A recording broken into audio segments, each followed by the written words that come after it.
Assalamu alaikum viewers. Welcome to Siyasat English News. I am Aman Omar. Recently, concerned authorities of King Koti Hospital have changed the signboard of the hospital. However, Urdu found no place on it. The name of the hospital has been written in English and Telugu. In the earlier signboard, the name of the hospital was displayed in three languages, that is English, Urdu and Telugu. The move of the government triggered anger among the Urdu-speaking people. They alleged that despite Urdu being the second official language of the state, it is hardly getting any respect. After the formation of a separate Telangana state, a resolution was passed in the assembly in 2016 to declare Urdu as the second official language of the state.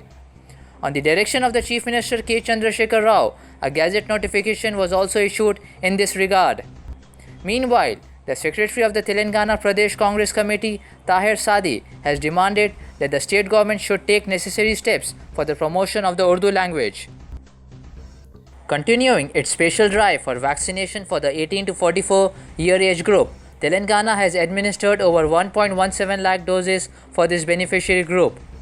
A total of 1,68,143 doses were administered on Saturday. This comprised 1,41,507 first dose and 26,636 of second dose.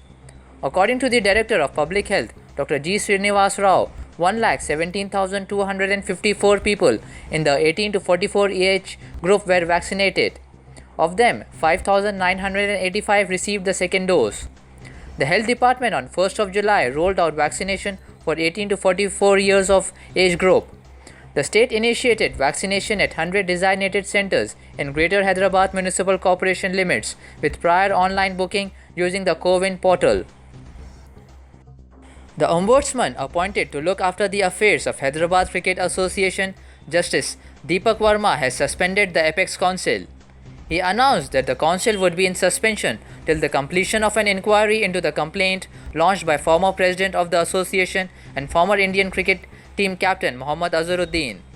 In his complaint, Mohammad Azharuddin told the Ombudsman that the members of the Apex Council were behaving in a unilateral manner and committing a lot of irregularities.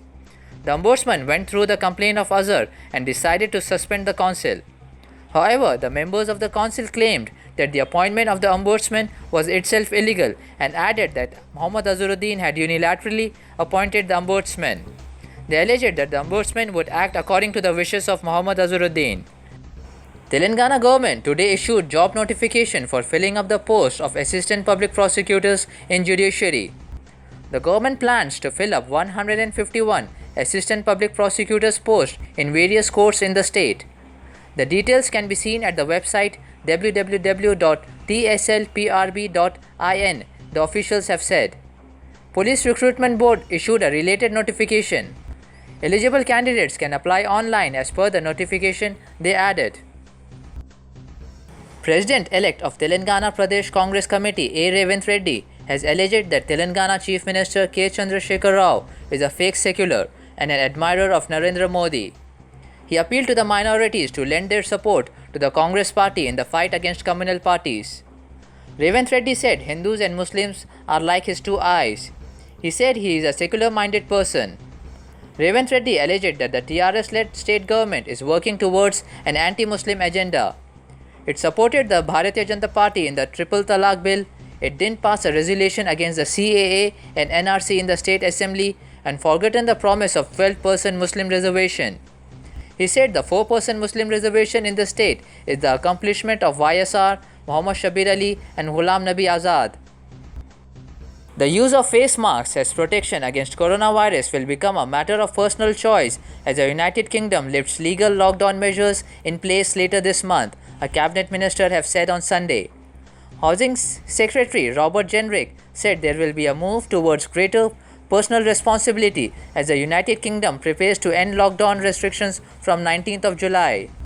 His comments came as several United Kingdom media reports on Sunday indicated that Prime Minister Boris Johnson is preparing to declare an end to compulsory face masks and other measures during the course of the next week. In an interview with the Sky News, the cabinet minister said that like many people, he also wants to get away from the restrictions as quickly as possible. Bollywood actor and social worker Sonu Sood took to Twitter on Sunday to suggest that the biggest charity one can do in the present time is to give jobs to others. In today's time, the biggest charity that you can do is to give employment, Sonu Sood tweeted on Sunday. The actor's tweet comes at a time when the ongoing COVID-19 pandemic has left a lot of people jobless since over a year now who are struggling to make ends meet. Meanwhile, Sonu Sood has recently started an initiative to provide free chartered accountancy education through his Sood Charity Foundation. Through this, the actor aims to help talented students get free coaching, internship opportunities, and finally employment. That's it for today. Thank you, viewers.